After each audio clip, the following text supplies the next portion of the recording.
I have figured out that one of my biggest problems is figuring out what I don't have time for. And the more intentional I became about being careful with my time, budgeting my time, not allowing people to have my time for just the sake of occupying my time, the more peace I had in my life. Because there's certain things I just don't have time for. There's certain things I just let ring through. I found out that the phone can ring and I really don't have to answer it.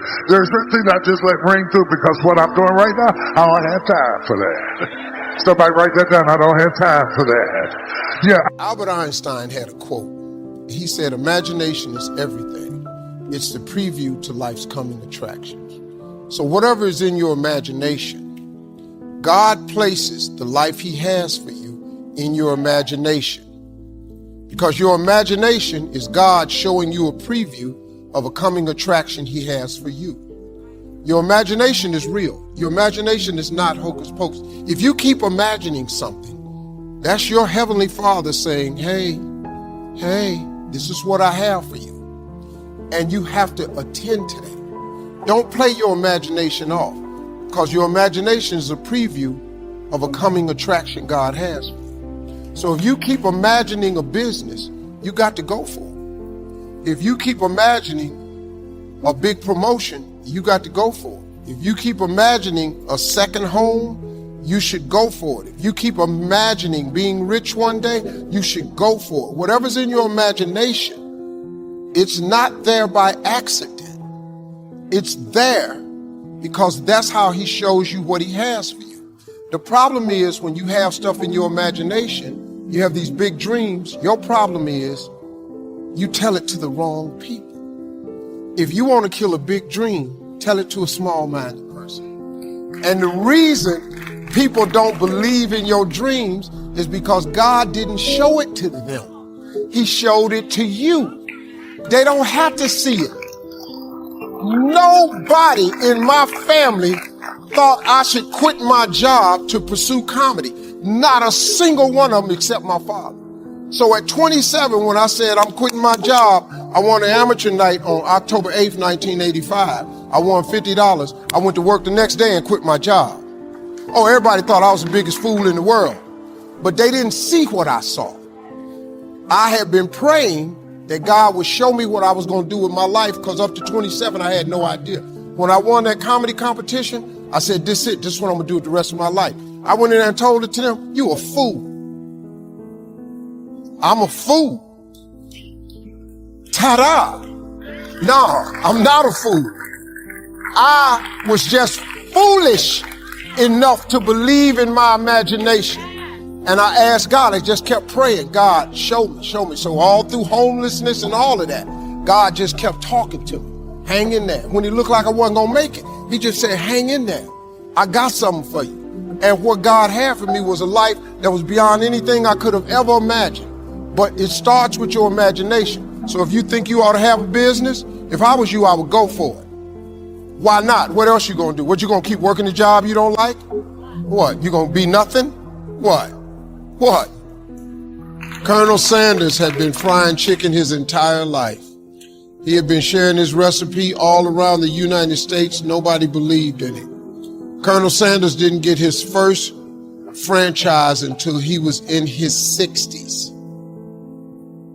Until Chick-fil-A came along. Kentucky Fried Chicken sold more chicken than anybody in the world. He didn't get his first franchise till he was in his 60s. You see that picture of him on the bucket? He ain't 20. That's an old ass picture on that bucket. I mean, when is it too old to be successful? Help me. It's never too late to be successful. You know? What? And it don't matter what people say. It ain't up to other people. It's up to you and God. It ain't got nothing to do with them. Who are they? They onlookers. They just spectators in the game, man. There's a poem that says, the credit belongs to the man who is actually in the arena, whose face is marred with dust, blood, sweat, and tears. Not to those cold and timid souls in the stands who know neither victory nor defeat. It don't matter about people that's watching. That's why, man, I don't give haters nothing. You know how many haters I got? Lots. I don't even know who they are because I don't pay them no attention. They have no power over me. We got people come to me all the time. Steve, did you hear what they said about you? No. And quit bringing me that. Because whatever they said, I don't care. Well, they're not stopping nothing. All the blessings God got for me, I'm going to get. No hater can stop what God has for me. A hater can't do that. They can't stop you unless you give them power. Martin Luther King said, a man can't ride your back unless you bend over. I don't bend over. I don't let nobody ride my back. You can't ride my back. I'm standing up strong. Who are you? You a hater. You're not a power broker, a decision maker, or a shaker and a mover. You have no power over me. None. Nobody. I don't care what they say. Stop letting people affect your day. Don't give them the power. There are some dreams shut up in you. Like fire, you're going to feel your destiny calling out. May not have happened the first time. The loan didn't go through. You didn't get chosen for the part. The medical report wasn't good. That's okay. It's still in you. This is your time. This is your moment. Shake off the doubt. Shake off the negativity. You're at the right place. You're at the right time. Now all you've got to do is get in the right frame of mind. Lord, I believe this is my year to get healthy and whole. This is my year to meet the people of my dreams. This is my year to go further in my career, to step into a new level of my destiny. This is my year to accomplish dreams, to break free from this depression.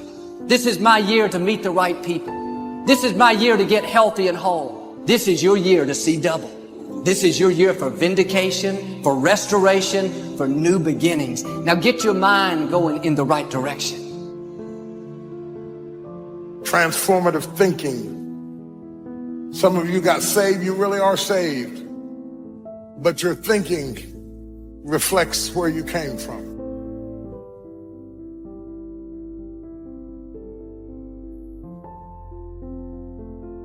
This will be a transformative year.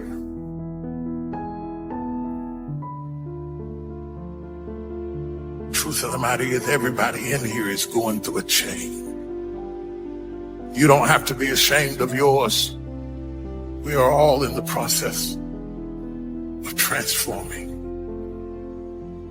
to a higher, better expression of myself. Let this be the year that I birth a higher, better expression of myself. Don't let the habits of my past stop me from this metamorphosis. This is my time. What separates us is transformation, the possibility of change, the desire to evolve,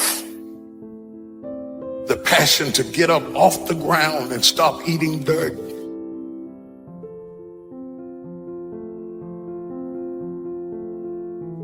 What I'm trying to tell you, beloved, is that you can have a new year, but it don't mean jack diddly if you don't have a new mind.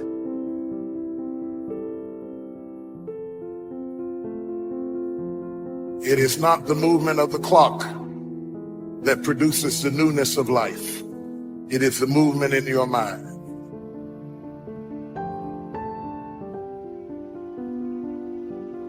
It's one thing to be on the ground and stay on the ground, but it's another thing to be up and fall to the ground.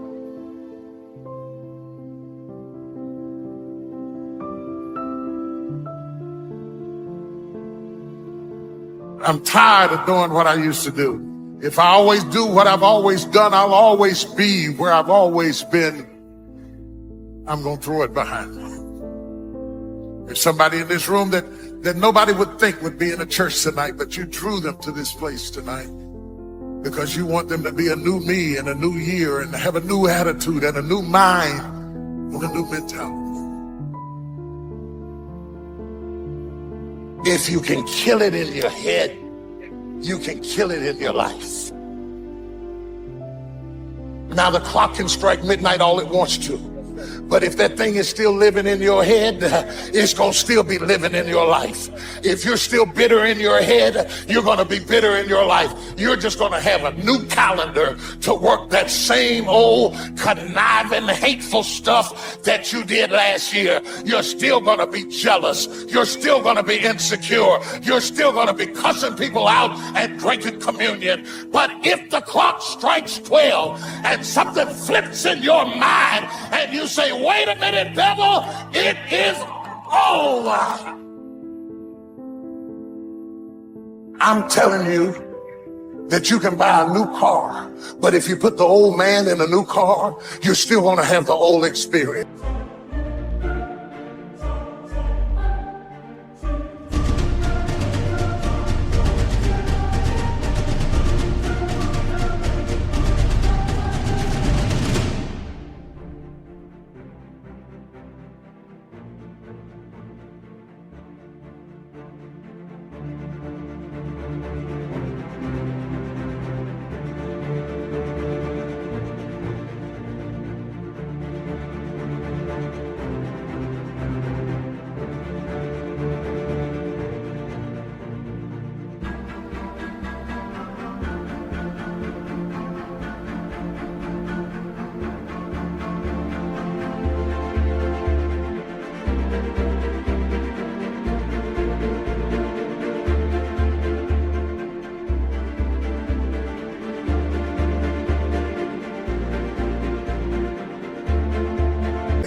I'm telling you that a new house doesn't make a new marriage. I'm talking about a new outfit doesn't make you a new person. And if you think you are magically going to be a new person, I hate to be the bearer of bad news, because new life comes from a new mind and a new way of looking at your life. I cannot step into the future and still think in my past. I cannot let the rumors and the stain of what they said about me destroy my opportunity. The battleground is in my mind. That's where the enemy fights. It's in my head. It's the war that I have inside of me. That's where the fight is. You lay down with it. You get up with it. You go to work with it. You can't digest your food because of it. Smiling in front of people and nobody knows that there's gunfire going off in your head. Because the real battleground is in your mind. It's never in your circumstance. It's always in your head.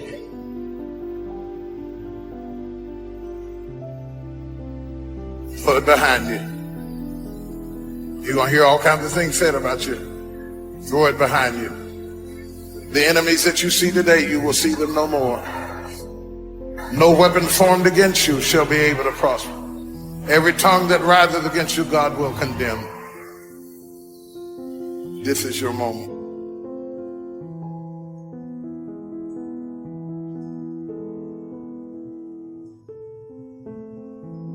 Your perception has everything to do with how this year is going to work.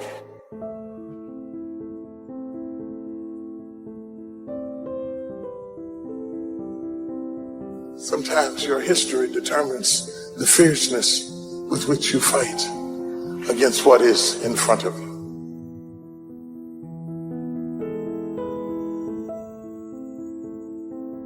It is not what you perceive about me.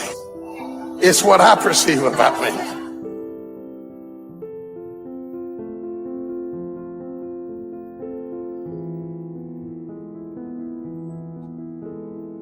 This is your year of transformation. Complete remodeling, rehabbing, rethinking, removing.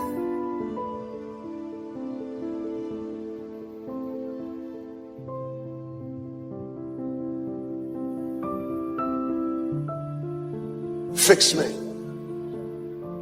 Fix me where I'm hurting, and fix me where I'm broken, and then fix me where I'm tired before. Because if you don't fix me fast, I'm going to lose.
everything.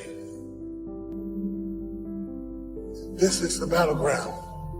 It's not a geographical location. It's not debt. It's not money. It's not haters. It's not enemies. It's not liars. It's not backbiters. That's not the battleground. Stop wasting your weapons on what people say, because it is not what they say about you that matters. It is what you say about you that threatens your destiny. You will never be defeated by what they say about you. You will be defeated by what you say about you. There is not a person in this room that does not want change in some way, in some area of their lives. Something that you're working on, you want to fix, you want to get better at, you want to be a better person, you want to evolve your credit, your debt, your bills, your personality, your temper, your temperament, how you handle people, how you handle resources. There's not a person in this room who is so perfect that you are not lusting for change.